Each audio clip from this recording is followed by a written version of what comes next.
안녕하세요, 여러분. 아나운서 조수빈입니다. 자, 요즘 반도체 투톱에 물려 계신 분들 정말 많이 계시죠. 삼성전자 뭐 30층이신 분들도 계실 거고, SK하이닉스는 뭐 200층이신 분들도 계실 텐데, 저는 이 두 종목 계속 뭐 떨어지면 물 타라, 뭐 이렇게 괜찮다라고 보는 이유가 있어서 오늘 한번 설명드려 보려고 합니다. 일단 메모리 칩에 대해서 얘기를 해볼 건데요. 앞으로 더 많이 쓰일 수밖에 없어요. 왜냐면 휴머노이드의 개화를 앞두고 있고, 휴머노이드가 현실화가 된다면 지금보다 메모리가 한 5배에서 10배 정도 더 필요합니다. 지금 시장에서 우려의 목소리가 나오고 있는 건 뭐 중국의 창신 메모리 같은 회사들 상장한다 뭐 요런 얘기 나오는데, 미국 입장에서는 마이크론 그리고 SK하이닉스, 삼성전자 이 세 곳이 변화가 되기는 좀 어려워 보이거든요. 왜냐하면 AI는 결국 군사와 패권의 문제이기 때문에 미국이 중국 메모리를 적극적으로 쓰기는 굉장히 좀 어려워 보입니다. 그리고 이 메모리 수요가 앞으로 폭발할 수밖에 없습니다. 물론 주가에 많이 선반영된 감은 있지만요. 뭐 레버리지 ETF 때문에 많이 빠진다 아니면은 좀 실적은 좋은 건 알겠는데 고평가된 거 아니냐, 또는 앞으로 빅테크들이 투자를 안 할 거다 이런 이야기들로 떨어질 때마다 악재가 쏟아지고 있는데, 우리가 사실 모두가 알다시피 AI 시대는 열렸고 여기에 메모리는 필수적이죠. 그렇기 때문에 낙폭이 과대됐을 때 사실 종목의 문제라기보다는 기업에 지속적으로 이 메모리가 쓰일 수밖에 없기 때문에 좀 안심하셔도 괜찮다라고 말씀을 드려요. 그래서 이렇게 낙폭이 좀 나에게 힘겨운 이유는 아무래도 매수 타이밍이 좀 문제가 됐겠죠. 우리가 처음에 몰빵을 하지 않고 적은 비중으로 샀더라면 이런 폭락장이 또 오히려 즐거웠을 수도 있습니다. 그런데 뭐 포모다 이런 얘기 때문에 또 위층에서 들어가신 분들도 많이 계실 것 같은데요. 자, 결국 시장이 빠질 때 가장 먼저 보는 건 뭐냐면 기업의 재화와 서비스가 형편이 없냐, 정말 사람들이 앞으로 이걸 안 쓸 거냐, 이걸 가장 메인으로 저는 봅니다. 그런데 앞서 말씀드렸다시피 SK하이닉스와 이 삼성전자의 메모리는 앞으로 쓰일 수밖에 없기 때문에 이 두 기업의 본질 그리고 가치 측면에서는 크게 걱정하실 게 없을 것 같습니다. 반도체 투자에서 가장 중요한 건 사실 바로 사이클 산업이라는 거거든요. 그래서 반도체는 원래 영업이익이랑 단기 순이익이 고점을 찍기 전에 빠지는데 먼저 빠지죠. 왜냐하면 이 고점을 향해서 막 달려가잖아요. 영업이익을 이렇게 많이 벌어들이기 시작하면 회사는 이 주기가 있기 때문에 수요가 감소하기 전에 이 돈으로 또 대규모 캐펙스 투자를 할 수밖에 없어요. 그러니까 반도체 투자를 보면 항상 애널리스트들이 영업이익 뭐 단기 순이익을 잘 맞췄다고 하더라도, 이게 좋다고 하더라도 먼저 1년 정도는 좀 빠져 있는 그런 부분이 있거든요. 그래서 이번에도 좀 굉장히 놀란 부분이 있는 것 같습니다.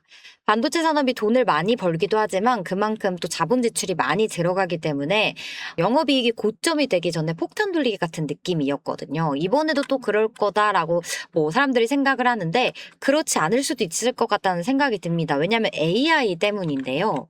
챗 GPT 다들 쓰시죠? 뭐 제미나이나 아니면은 여러 가지들 언어 모델들 다들 쓰시잖아요. 근데 챗 GPT가 처음에 나왔을 때는 이 파라미터가 198개밖에 없었는데 이제 이 파라미터가 거의 조 단위로 써요. 여기 지금 화면 보시면 문샷은 이제 중국에서 새롭게 나온 언어 모델이잖아요.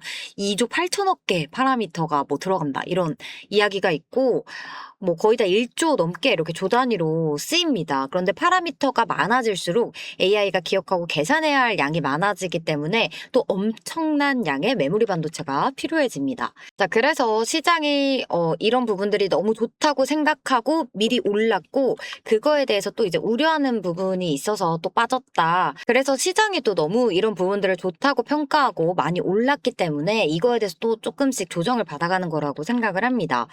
뭐 단일 종목 레버리지 수급 고입니다. 아니면은 뭐 중국 반도체 이런 거 얘기가 나오고 있지만 핵심은 빅테크의 AI 투자 증가율이라고 보거든요. 그러니까 2028년까지 어차피 공급은 별로 없어요. 그런데 지금 매년 매 분기마다 엄청난 속도로 수요가 늘어났는데 그거에 대한 또 투자가 계속 뒷받침이 됐었죠.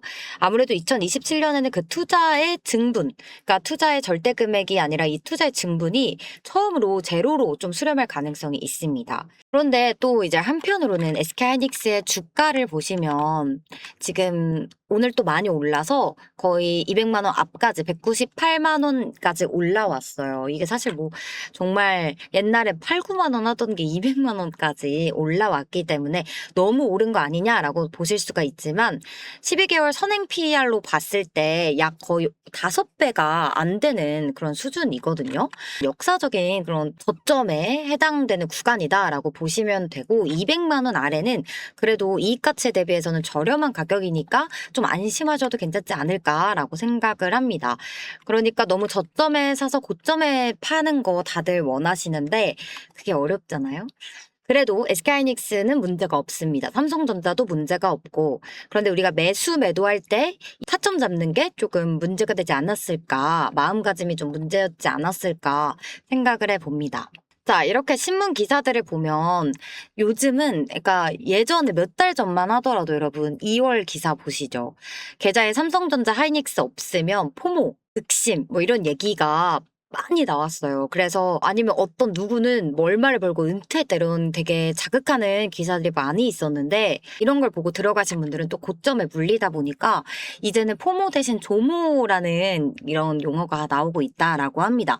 반대말인데 안 사서 다행이다 뭐 이런 얘기까지 나오고 있고 지금 여기 제가 재밌는 기사가 있어서 가져와 봤는데 삼전으로 번 2억 레버리지 도입 후에 다 까먹었다. 그만큼 이 레버리지 ETF가 지금 시장을 정말 혼란스럽게 하고 있죠. 이런 기사들을 보면 지금 시장이 얼마나 혼란스러운지 체크가 됩니다. 자, 그렇다면 이런 혼동의 시장 속에서 어떤 거를 체크를 해야 되냐? 사실 주식 시장은 꼭 이제 밑에서 그 인내의 시간을 견뎌온 사람들이 큰 수익을 보통 챙겨 가더라고요. 그래서 내가 지금 가지고 있는 보유 종목이 진짜 좋은가 이 부분 체크해 보시면 좋을 것 같아요.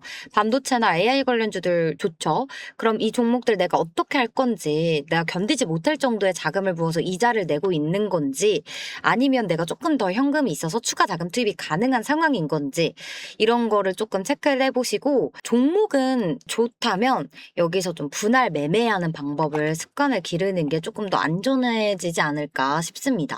포모에 못 이겨서 한 방에 지르는 그런 습관만 없더라면 내가 물린 종목들 좋은 종목들이면 물타기 잘하면 시간이 걸리겠지만 해결이 결국 될 것 같다라는 게 저의 개인적인 생각이고요. 이번 기회에 나의 투자 성향 그리고 분할 매매하는 습관을 꼭 한번 확인을 해보시는 게 좋겠습니다. 자, 그럼 저는 다음 영상으로 또 찾아오겠습니다. 안녕!